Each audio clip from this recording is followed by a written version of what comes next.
spezzato le catene del peccato, tutti si inginocchieranno qui davanti a noi, tutti si inginocchieranno.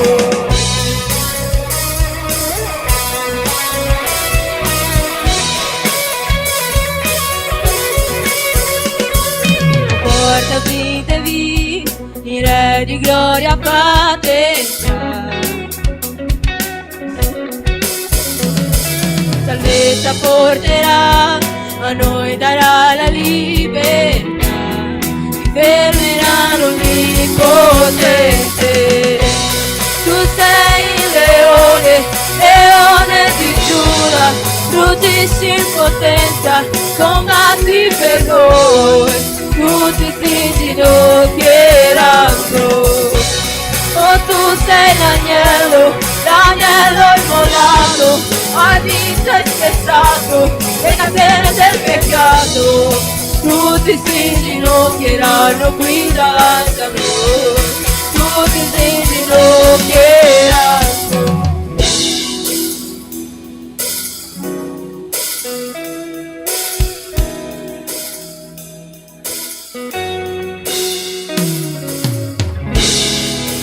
Fermerà l'Onnipotente, ti fermerà l'Onnipotente, ti fermerà l'Onnipotente, Lui è il grande fermerà l'Onnipotente, ti fermerà l'Onnipotente, ti fermerà l'Onnipotente, fermerà l'Onnipotente, fermerà l'Onnipotente.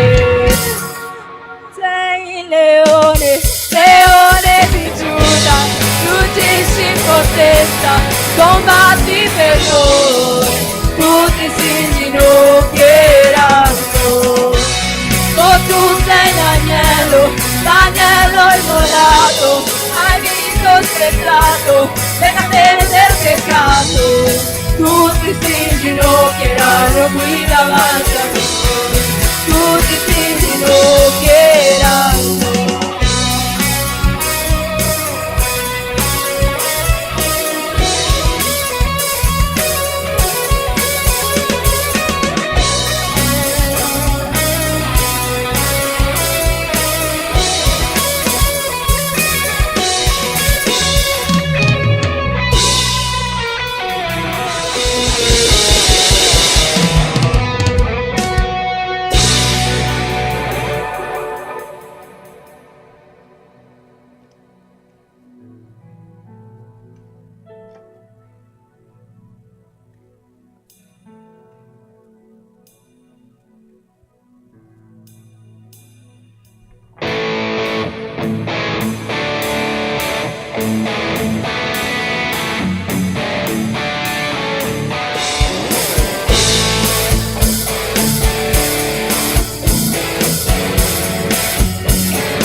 Sono forte se spero nel Signore, se spero nel Signore, se confido nel Signore.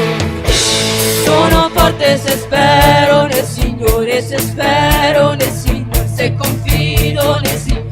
Oh Dio, tu sei la forza,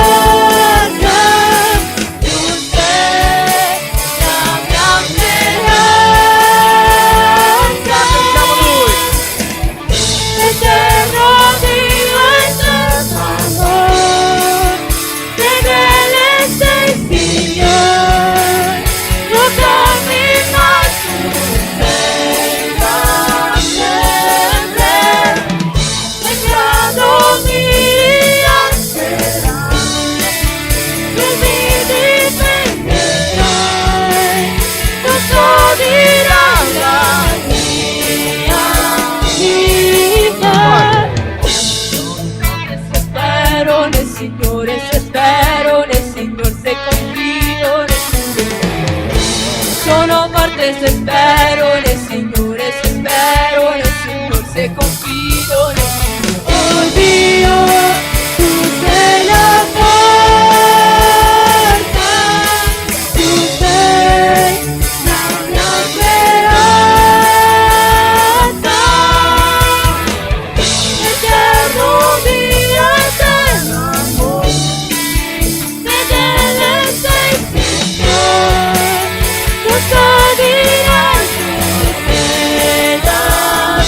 per lui che noi siamo qua. Sono contento di essere qua. Voi siete contenti di essere qua questa sera? Amen. Quindi siamo tutti contenti. Gloria a Dio. Continuiamo.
Cambiare il cuore,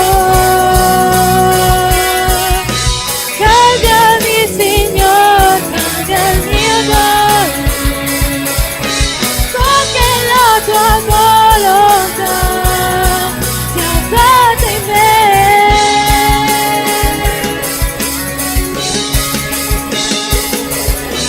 so che io mi come te.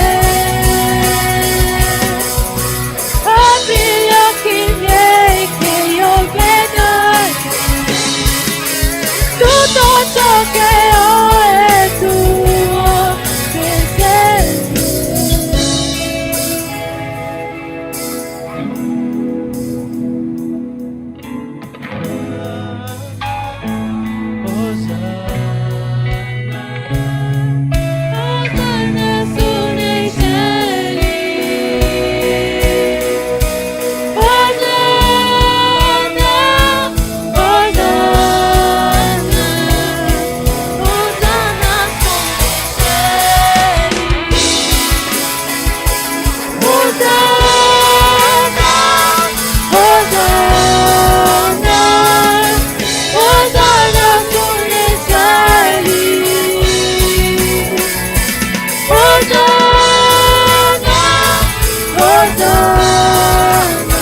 di adorazione.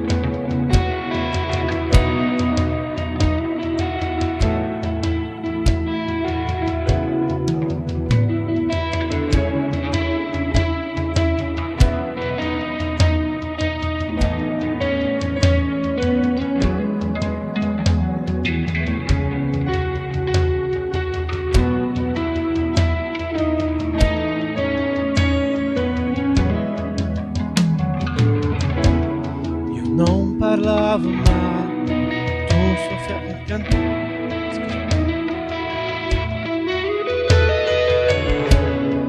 Ecco quanto buono sei con me. Io non vivevo mai, tu soffiavi vita in me. Ecco quanto buono sei con me. Oh, il travolgente, infinito, audace amore tu. Lascia ancora le 99 per cercare me. Non ho meritato né guadagnato, così che ami tu. Oh, il travolgente, infinito, audace amore tuo.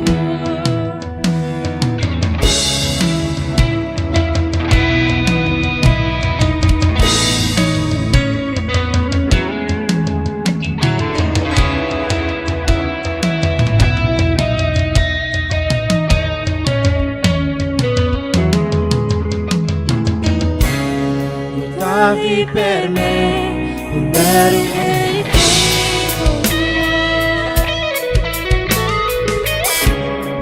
ecco quanto buono sei con me. Andavi per me, non eri meritevole. Ecco quanto buono sei.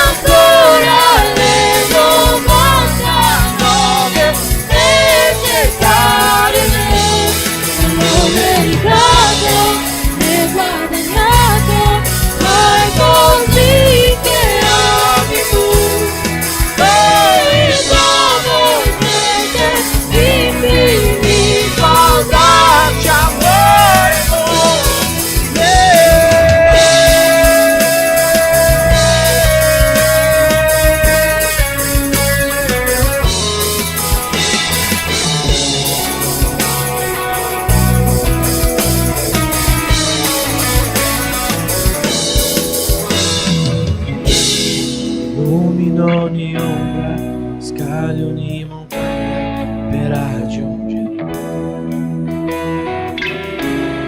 Abbatti ogni barriera, scacci ogni menzogna per raggiungere. Illumina ogni ombra, scali ogni montagna per raggiungere.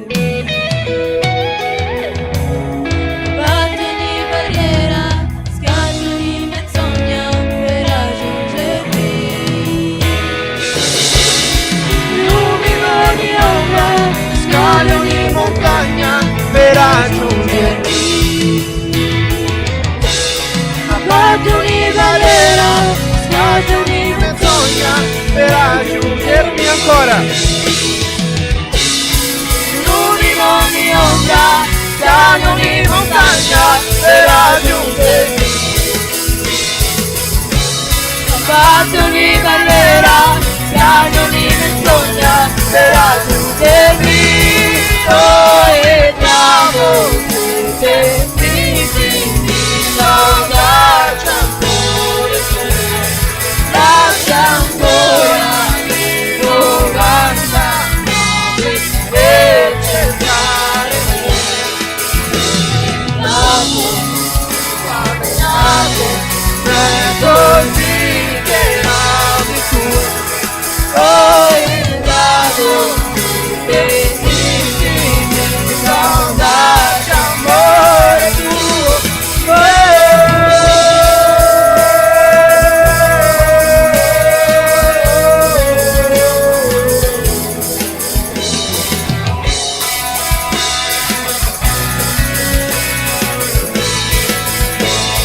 Chiesa canta. Infinito audace amore tu, lasciando le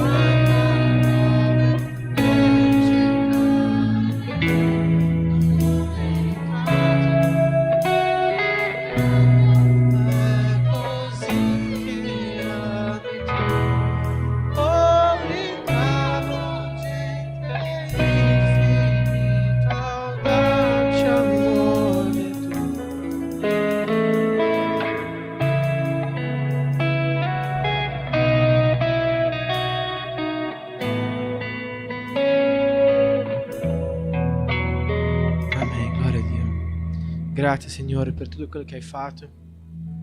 Grazie perché noi abbiamo l'opportunità di essere qua per lodarti, perché noi siamo qua vivi per lodarti e noi possiamo sentire la tua presenza. Che in questa continuazione del culto il Signore possa continuare ad essere lodato, adorato e che la tua parola adesso, Signore, possa parlare nei nostri cuori. Possiamo uscire di qua non uguali come abbiamo entrato, ma totalmente diversi, restaurati, ricostruiti. Noi consegniamo a te, Gesù, tutti i nostri pezzi, al Signore che va a cercarci ovunque, che lascia tutto per cercare a me, cercare a te. Noi lasciamo adesso i nostri pezzi, quei pezzi che sono stati spezzati durante questa settimana. Noi consegniamo a te, Gesù, per essere rifatto. Grazie a te per tutto, nel nome di Gesù. Amen. Potete sedervi.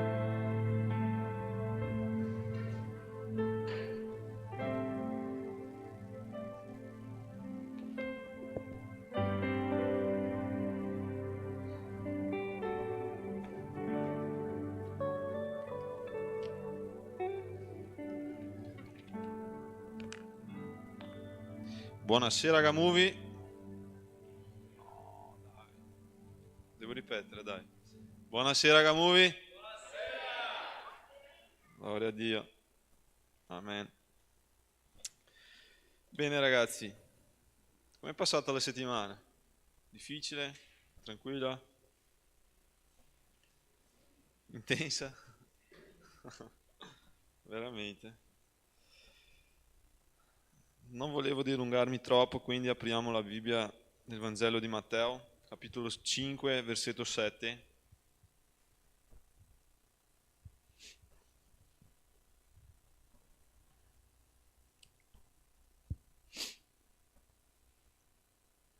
Continuando quindi a parlare del sermone sul monte, oggi parleremo del versetto 7, che dice così: Beati i misericordiosi, perché a loro misericordia sarà fatta. Allora, questo versetto qua, praticamente, se noi andiamo a vedere nel dettaglio, è un versetto molto ricco, no? Che possiamo collegare con tantissime cose che vediamo qua, soprattutto nei Vangeli. La prima cosa che, non so se vi ricordate, no? L'ultima volta che ho predicato qua ho parlato anche della legge della semina e della raccolta. Se noi vediamo questo versetto qua, noi lo possiamo applicare anche in quel contesto là, no? Perché se noi vediamo qua, praticamente quasi tutti i versetti qua del sermone sul monte parla di una causa e di una conseguenza. Gesù praticamente sta dicendo: beati i misericordiosi, perché a loro sarà fatta misericordia. Quindi misericordiosi, di conseguenza misericordia, cioè raggiungeranno misericordia, no? Però se noi vediamo soltanto con questo contesto, no? E con questa legge, io penso che sia molto superficiale, no? E quindi andiamo ad approfondire un po' di più su questo versetto qua. E siccome sono andato anche a fare un po' di ricerca, no? Ho visto che dell'originale greco, no? Noi sappiamo che beati vuol dire Makarios, ma soprattutto questa parola qua, misericordiosi, si dice elemones, ok? Mi perdonate se la pronuncia non è questa. Però il prefisso è eleo, che praticamente vuol dire avere misericordia di, aiutare qualcuno afflitto che cerca aiuto. Guardate bene questo qua, che cerca aiuto. aiutare l'afflitto, portare aiuto al miserabile, provare oppure assaggiare misericordia. E perché mi ha colpito proprio questa definizione qua, aiutare qualcuno afflitto che cerca aiuto. Perché diverse volte nella Bibbia, soprattutto nei Vangeli, vediamo delle persone che arrivano verso Gesù e dicono così: Signore, abbi pietà di me. Quindi sono delle persone che cercano veramente questa misericordia, che cercano, no, questa pietà di Dio, perché praticamente tutti questi versetti, tutti questi passaggi dell'originale greco c'è questa parola, eleo, no? E possiamo vederla non solo qua, in questo contesto del sermone sul monte, ma vediamo anche in Matteo 9,27, che dice così: come Gesù partiva di là, 2 ciechi lo seguirono, dicendo ad alta voce: abbi pietà di noi, figlio di Davide. Quindi queste persone avevano veramente bisogno di Gesù, che dicevano: abbi pietà di noi. Dopo andiamo a vedere Matteo 15:22, che dice così: ed ecco, una donna cananea di quei luoghi venne fuori e si mise a gridare: abbi pietà di me, Signore, figlio di Davide. Mia figlia è gravemente tormentata da un demonio. Dopo 17:15, che dice così: e gli disse: Signori, abbi pietà di mio figlio, perché è epilettico e soffre molto spesso, infatti cade nel fuoco e spesso nell'acqua. Quindi possiamo vedere tutti questi prefissi, no, che praticamente sono usati qua nei Vangeli e che parlano esattamente di questa misericordia, di questa pietà, di questo prefisso qua. E praticamente, perché ho detto che cerca aiuto, no? Perché la misericordia è una cosa che noi dobbiamo cercarla. Io mi ricordo, non so se vi ricordate, che quando ho parlato qua del mio papà che aveva il problema con l'alcol, no? Prima noi abbiamo deciso, no, soprattutto la mia famiglia, di quindi di portarla a questa casa di accoglienza, no, per tossicodipendenti. Però lui ha saltato il muro ed è scappato via la prima volta. Non è rimasto là. Però la seconda volta, cioè quando ha deciso lui di andare là, ha deciso lui di restare proprio in quella casa, quindi sono stati 2 anni in cui lui non ha avuto più niente e non ha avuto più contatto con l'alcol. Quindi vuol dire che lui aveva capito in se stesso, no? È tornato in se stesso, ha detto così: io ho bisogno veramente di questo aiuto. E queste persone qua, sulla Bibbia, praticamente vediamo che queste persone hanno avuto questa decisione, no? Hanno capito e hanno detto: io ho bisogno di Gesù Cristo, io ho bisogno di qualcosa, io ho bisogno di questa pietà, io ho bisogno di questa misericordia. Però noi possiamo vedere anche quando Gesù ha detto che ha avuto misericordia di alcune persone, e noi possiamo vedere anche nel Vangelo di Marco, capitolo 5, versetto 19. Marco 5, 19. Che Gesù praticamente risponde a quello indemoniato, che dice così: Gesù non glielo permise, ma gli disse: va a casa tua dai tuoi e racconta loro le grandi cose che il Signore ti ha fatte e come ha avuto pietà di te. Quindi Gesù stava dicendo a questo indemoniato: io ho avuto pietà di te, io ho avuto misericordia di te, quindi non venire con me, ma rimani proprio a casa tua, perché dovrai fare la testimonianza. Quindi sono contesti che noi vediamo qua, che Dio, Gesù, ha avuto misericordia e che quindi le persone anche hanno chiesto misericordia a Gesù. E per proseguire qua io volevo proprio fare una distinzione di 2 cose che magari molte volte noi facciamo un po' di fatica, non solo di capire, ma soprattutto perché mettiamo dentro lo stesso pacchetto, no? Cos'è? La grazia e la misericordia, che camminano insieme ma sono 2 cose diverse. E perché dobbiamo fare questa distinzione? Perché secondo me, e soprattutto di quello che penso io, noi abbiamo bisogno veramente di capire, perché dobbiamo capire le entrambe cose di un modo diverso, ma soprattutto perché le 2 cose possono veramente camminare insieme. Che quindi cosa vuol dire misericordia? Beh, la misericordia è non ricevere il male che noi meritiamo. E che cos'è la grazia? È proprio il contrario, ricevere il bene che noi non meritiamo. Cioè la misericordia non riceve il male che meritiamo e la grazia riceve il bene che non meritiamo. E perché le 2 cose camminano insieme? Allora, per prima cosa, una volta cioè, stavano discutendo, no? Perché il Vangelo, il cristianesimo era veramente una cosa molto importante. Alcuni scrittori, no? Stavano parlando di questa cosa. E stavano parlando qual era la differenza principale del cristianesimo per le altre religioni, no? E uno ha detto, beh, forse sarà la risurrezione. E uno ha detto così, sì, vabbè, ma anche altre religioni dicono che le persone verranno, cioè ritorneranno e tutto quanto. E dopo hanno continuato a discutere tutto quanto ed è arrivato proprio un scrittore famoso, che magari voi lo conoscete bene, che si chiama C.S. Lewis, che ha scritto le Croniche di Narnia. E lui ha detto così, beh, la differenza principale, questa è facile, no? È la grazia di Dio. E perché noi dobbiamo essere veramente, cioè, capaci di capire perché la grazia e perché la misericordia? Allora, secondo me, il primo punto è questo. Il secondo è che noi dobbiamo valorizzare la grazia e la misericordia e noi riusciremo soltanto a capire le entrambe cose nel momento in cui noi riusciamo a valorizzare. E perché dobbiamo valorizzare? Allora, per primo punto, se noi non capiamo chi veramente siamo, chi noi siamo veramente bisognosi della misericordia di Dio, non riusciremo mai a dare importanza alla grazia. E se noi non capiamo esattamente la grazia di Dio, non riusciremo mai a capire veramente noi a chi siamo. E chi noi siamo? Siamo dei peccatori, che noi abbiamo bisogno veramente di questa misericordia di Dio. Però le due cose devono camminare insieme, come vi ho detto prima. Perciò la grazia viene come se fosse veramente il regalo per noi.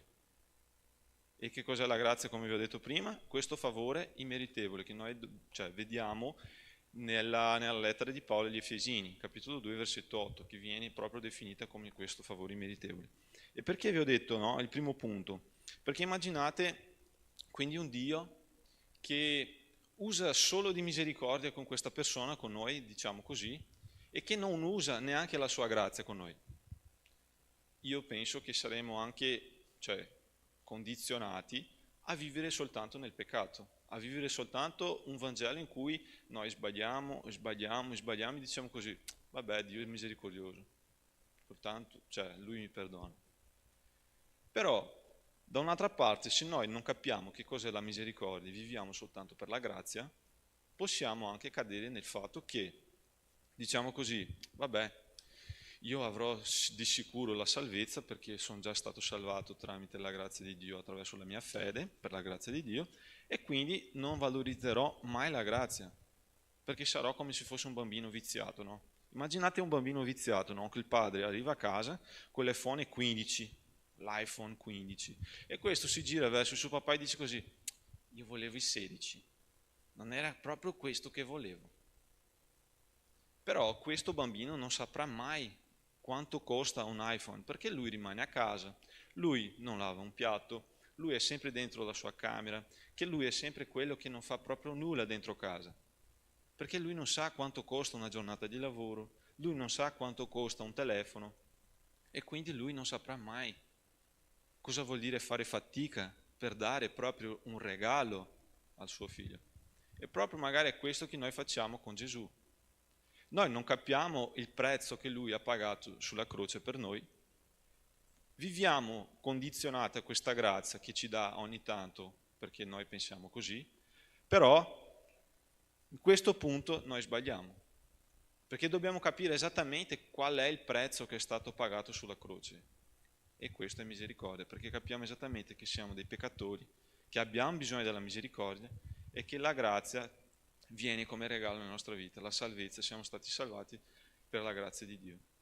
Quindi noi dobbiamo stare molto attenti per non essere questi bambini viziati, che dicono così, che magari pensano e non sanno esattamente quanto è costato quel prezzo là sulla croce, affinché dopo possiamo veramente sfruttare e fruttare di questa grazia che Dio c'è per noi. Quindi facciamo tanta attenzione con questa cosa, ragazzi. E di conseguenza, quindi, io mi ricordo di una situazione che ho vissuto in Brasile.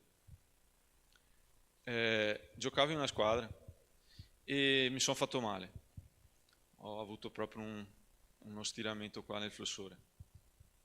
E in quel momento è stato veramente un periodo molto difficile per me, perché chi gioca a calcio, chi fa lo sport sa che quando tu sei fermo per un infortunio è la cosa più brutta che possa mai succedere, no?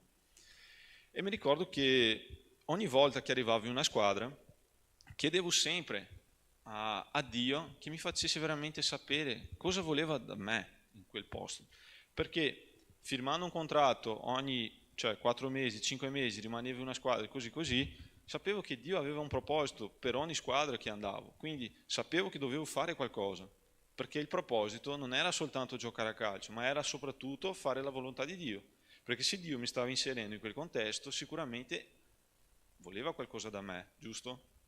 Ok. E io, arrivando là in quella squadra, ho visto che non facevano delle riunioni, non facevano niente, e quindi era un impegno che dovevo prendere con Dio e dire così: adesso Dio sono qua e voglio veramente fare la tua volontà. Sono arrivato da questo amico e gli faccio: ascolta, perché non iniziamo a fare delle riunioni? Perché questa è un'abitudine, no? Adesso delle squadre in Brasile, perché una volta tutti i giocatori avevano proprio una fama brutta, no? Ah, perché questo qua vuole soltanto fare festa, fare serate, tutto quanto, ma il Vangelo sta crescendo tantissimo in mezzo agli sportisti, tutto quanto. E gli ho detto: guarda, iniziamo a fare dei culti qua prima delle partite, dopo vediamo. E poi volevo anche pregare con te. Cosa dici? Svegliamoci alle 3 di notte e andiamo a pregare insieme. E lui mi ha detto: vabbè, non sarebbe male, una bella idea. E ci svegliavamo sempre alle 3 di notte e pregavamo sempre insieme. Dio ha parlato tantissimo nei nostri cuori durante questo periodo e appunto era una delle cose che chiedevo: Dio, che il Signore possa usarmi qua in questa squadra affinché loro possano veramente conoscere la tua parola. Siamo arrivati, no, al fine girone ed dovevamo andare in trasferta e per forza dovevamo vincere quella squadra, no? Altrimenti non avremmo mai passato il girone. Siamo andati a giocare fuori casa e in quella partita stavo giocando, ero titolare. E io mi ricordo che vincevamo 1-0, verso l'85esimo più o meno così, e io stavo facendo veramente bene, non stavo giocando bene. Mi arriva un cross dalla sinistra, io anticipo l'attaccante, faccio un controllo, esco veramente palla pulita così. Mi bastava soltanto 1-0, dovevamo vincere la partita per forza, bastava o lanciarla in avanti oppure, chi sa più o meno un po' di calcio, rimandarla dalla stessa parte, perché sicuro ci sarà un giocatore nostro dall'altra parte e quindi farà contrasto con l'avversario. Cosa ho fatto? Ho detto: sto giocando bene, sto facendo bene, esco palla a terra, tranquillo e faccio il giocatore forte, no? Piuttosto di lanciarla, ho deciso quindi di cambiare direzione verso la mia porta. Guardate, la porta era qua, Entro per di qua, l'attaccante ha visto che avevo fatto veramente, no? Una brutta mossa, mi ha inseguito e ha visto che io volevo uscire con la mia gamba, scarsa, perché sono destro, e mi ha chiuso qua. Ha rubato il pallone dentro l'area e cosa ho fatto? Rigore. Che bello, no? Ragazzi, l'unica cosa che non ho sentito in quel momento è che ero bello. Mi hanno insultato di tutti i nomi che potete immaginare. E cosa ho fatto? L'unica cosa che sono riuscito a fare, cos'era? Pregare. Signore, dai, aiutami perché adesso non posso fare più niente. Aiutami. E io mi ricordo che mi insultavano i miei compagni, ragazzi, non sto dicendo neanche sai tifosi, sto dicendo i miei compagni mi insultavano. Dai Signore, aiutami perché non ce la faccio più. Dai, non so, capacita il portiere perché io non posso fare più niente. Mentre pregavo, va a tirare il rigore l'avversario. Cosa è successo? Il portiere ha parato il rigore. In quel momento, ragazzi, se vi dico che sono stato contento, non è una bugia, però non ci ho neanche pensato perché comunque la partita, no, è continuata. Fine partita, l'ausiliare, no? Il secondo mister viene da me e mi fa così: sarebbe un peccato se quel rigore fosse entrato, perché tu stavi facendo veramente bene. Arrivo in spogliatoi, arriva un ragazzo da me e mi fa così: Miguel, io sono sicuro che questo è solo successo perché tu sei un servo di Dio, perché se fossi io quel rigore là sarebbe entrato. E in quel momento lo Spirito Santo mi ha parlato, mi ha detto così: adesso io ti rispondo alle tue preghiere, perché oggi non soltanto le persone hanno visto che Gesù, che io ero con te, ma soprattutto tu hai imparato la mia misericordia e la mia grazia. Ho detto: ma come, Signore? Le persone fanno delle cose che non dovevano fare, cioè non dovevano girare dentro l'area, dovevano buttare la palla per primo. Fanno delle cose che non dovevano fare e viene una persona che interviene per tutti quanti, che ha la misericordia verso di loro e che gli dà anche la grazia di passare il girone. In quel momento ho capito subito che cosa voleva dire la misericordia e la grazia di Dio nella mia vita. Logicamente Dio ha usato la situazione in cui stavo vivendo, ma ha fatto anche un paragono, no? Per la mia vita cristiana. E da lì ho capito che facevo sempre delle scelte sbagliate, facevo tutte le cose sbagliate, ma Dio aveva la misericordia della mia vita. Lui mi perdonava sempre e soprattutto dentro il pacchetto c'era la grazia. E quindi la misericordia in quel momento è stata collegata, io l'ho collegata con cosa? Con il perdono. E quando parliamo di perdono è una cosa molto complicata, no? E cosa Gesù ha detto su il perdono? Matteo 6, 14, 15. Quando Gesù stava dando delle istruzioni, no, della preghiera, ha detto così: perché se voi perdonate agli uomini le loro colpe, il Padre vostro celeste perdonerà anche a voi. Ma se voi non perdonate agli uomini, neppure il Padre vostro perdonerà le vostre colpe. Allora, praticamente Gesù stava dicendo: il rapporto che avete nell'orizzontale incide direttamente nel rapporto che avete con me nella verticale. Quindi se voi non perdonate, cioè i vostri fratelli, tantomeno il Padre Celeste vi perdonerà. Però qua c'è una situazione. Quindi potete dirmi così: vabbè, quindi tu mi stai dicendo che Dio non mi perdonerà se io non perdono il mio fratello. Basicamente è quello che Dio sta dicendo qua.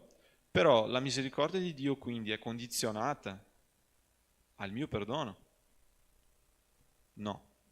Dio ci perdonerà sempre, ma dobbiamo cercare aiuto. Dobbiamo quindi avere questa predisposizione a chiedere perdono, giusto?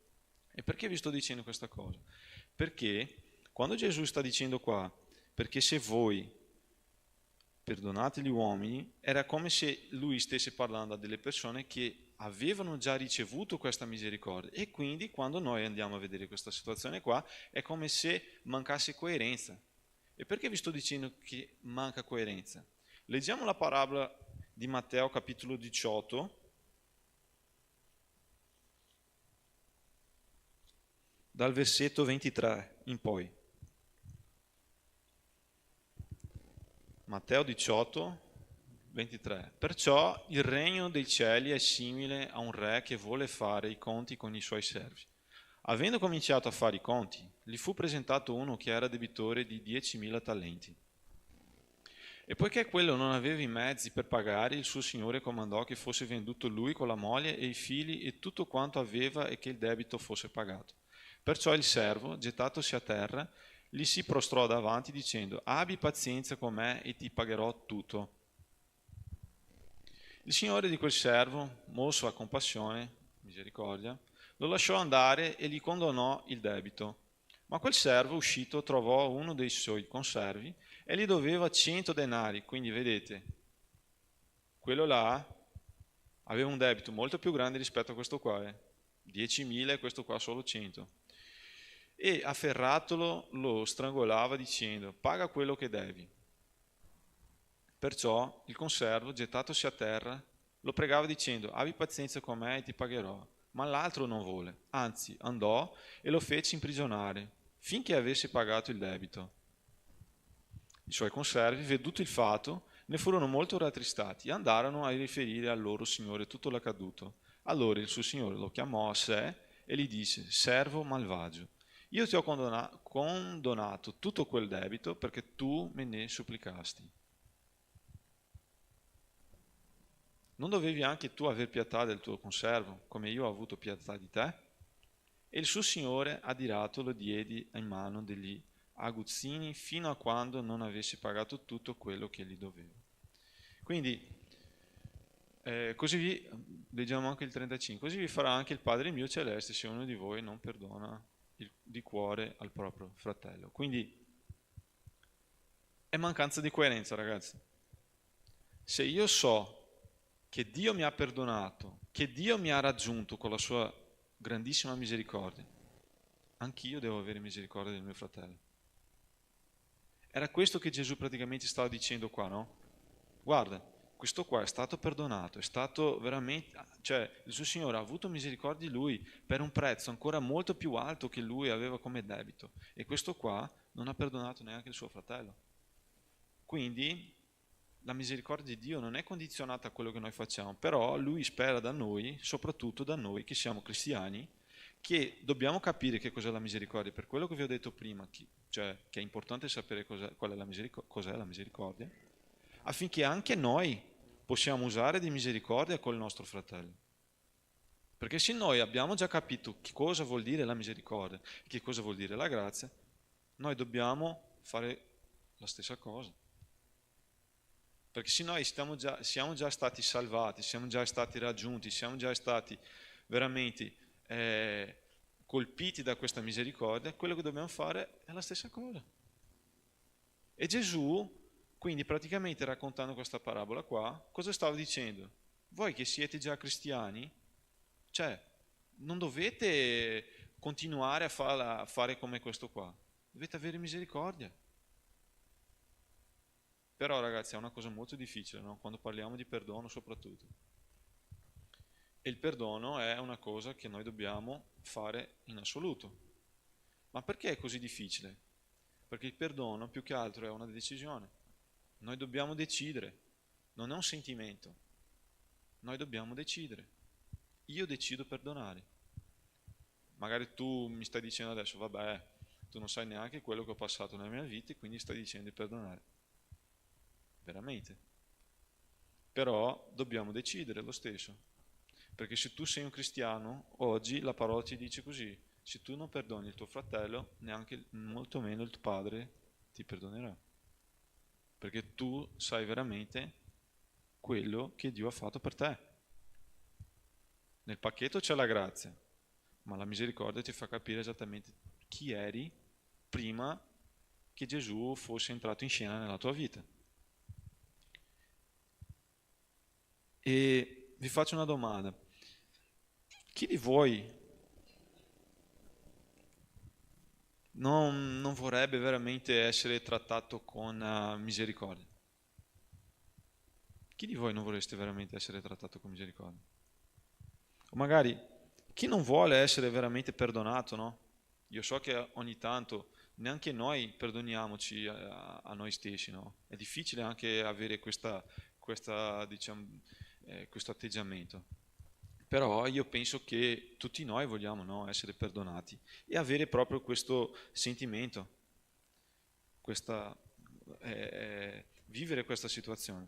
E quindi ripeto un versetto che abbiamo visto insieme, Matteo 7, versetto 12, che dice così: tutte le cose dunque che voi volete che gli uomini vi facciano, fatele anche voi a loro, perché questa è la legge e i profeti. Quindi se noi speriamo che le persone ci trattano con misericordia, dobbiamo fare lo stesso. Usiamo quindi di misericordia verso le persone. E un'altra domanda: quindi dobbiamo contrattare con Dio? No. Certo di no. Ma quello che dobbiamo fare è, come vi ho detto, usare di misericordia perché siamo consapevoli che oggi noi siamo delle persone che sono state già colpite di questa misericordia. Quindi non le facciamo le cose perché vogliamo avere solo i risultati, ma facciamo le cose esattamente perché questo è la nostra identità. Questo è il nostro carattere come cristiani.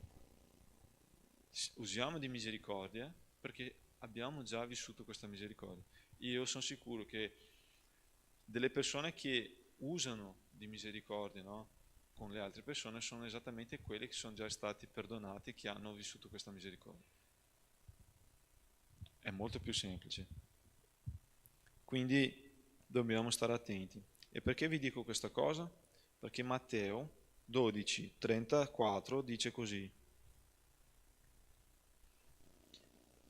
Gesù quindi stava parlando con i farisei. Razza di vipere, come potete dire cose buone essendo malvagi? Poiché dall'abbondanza del cuore la bocca parla. Quindi se siamo pieni di misericordia, ragazzi, la nostra bocca parla solo di misericordia. Quindi riempiamo il nostro cuore di misericordia. Riempiamo il nostro cuore di cose buone, che così la nostra bocca parlerà soltanto di queste cose. E finisco quindi qua con alcuni versetti parlando esattamente della misericordia di Dio verso di noi. No. Salmi 100, versetto 5.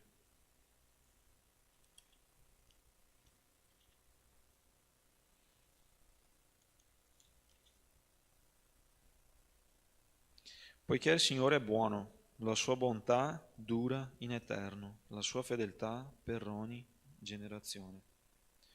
Poi Lamentazioni 3, 21, 23. Lamentazioni 3.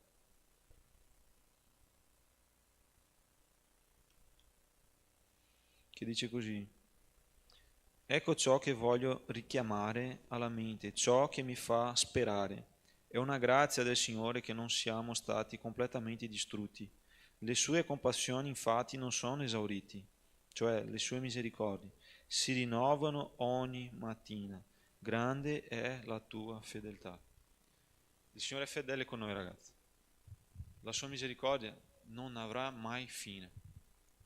Noi sappiamo che le sue misericordie sono quelle, cioè è il fatto per cui noi non siamo stati consumati, quindi, e sappiamo anche che si rinnova ogni mattina. Questo mi parla tantissimo, sai perché? Perché vuol dire che non avrà mai un fine, ma che ogni mattina è un altro giorno, è un altro giorno, è un altro giorno. E quindi la sua misericordia ci deve veramente riempire il cuore e soprattutto dobbiamo avere bene questa cosa in testa. E ricordate di questo versetto qua, lo leggo un'altra volta. Ecco ciò che voglio richiamare alla mente, cioè che dovete avere veramente in mente. Ciò che mi fa sperare, cioè sperare in chi? Nel Signore, che mi fa avere cosa? Speranza. È una grazia del Signore che non siamo stati completamente distrutti, cioè noi siamo qua perché il Signore non ci ha distrutto. Per cosa? Che non siamo completamente, le sue compassioni infatti non sono esauriti, noi siamo qua perché le compassioni di Dio non sono esauriti e poi si rinnovano ogni mattina. Grande è la tua fedeltà. Amen. Quindi che noi possiamo essere veramente misericordiosi perché siamo già stati colpiti di questa misericordia e che la sua grazia possa essere veramente quella che cammina insieme con la sua misericordia affinché noi possiamo valorizzare sia la misericordia e sia la grazia. Amen, ragazzi. Questa è la parola che vi volevo lasciare stasera. Gruppo di lode.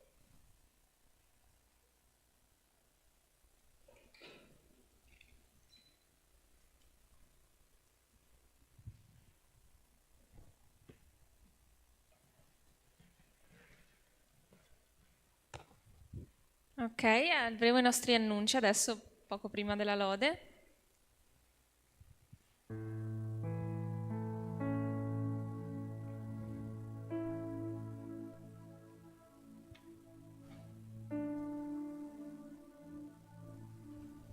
Ok, come ben sapete, ci sono lezioni di chitarra acustica, di canto, di batteria e anche di italiano, quindi se volete iscrivervi, se volete saperne di più, parlate pure con Jacqueline.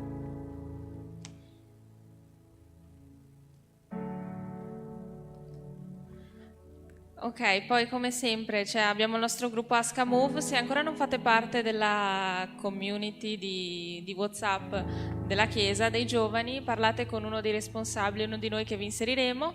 All'interno dei vari gruppi di questa community abbiamo il gruppo Aska Move, in cui possiamo fare in modo anonimo delle domande al pastore e lui ci risponderà nel gruppo.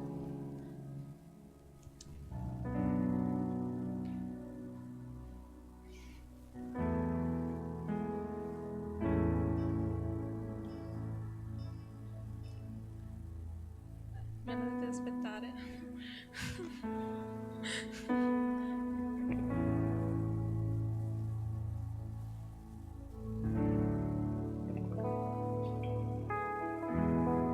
Problemi tecnici.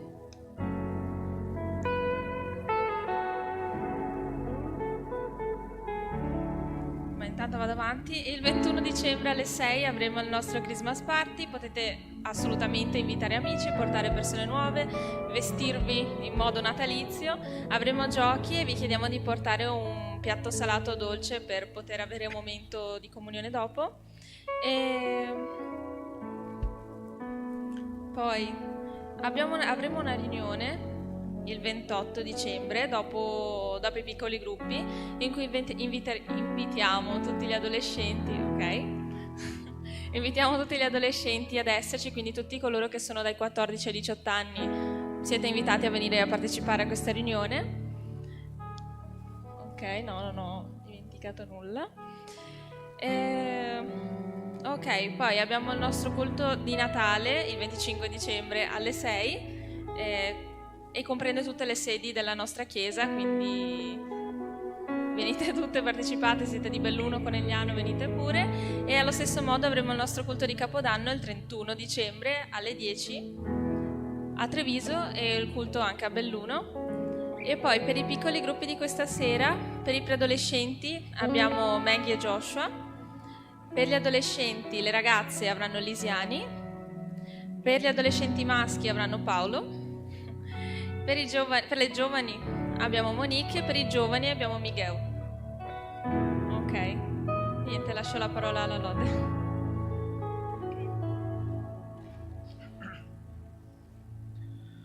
Bene ragazzi, mettiamoci in piedi e siccome fa un po' freddino ci riscaldiamo un po'. Spostiamo le sedie e facciamo la nostra ultima canzone. Amen?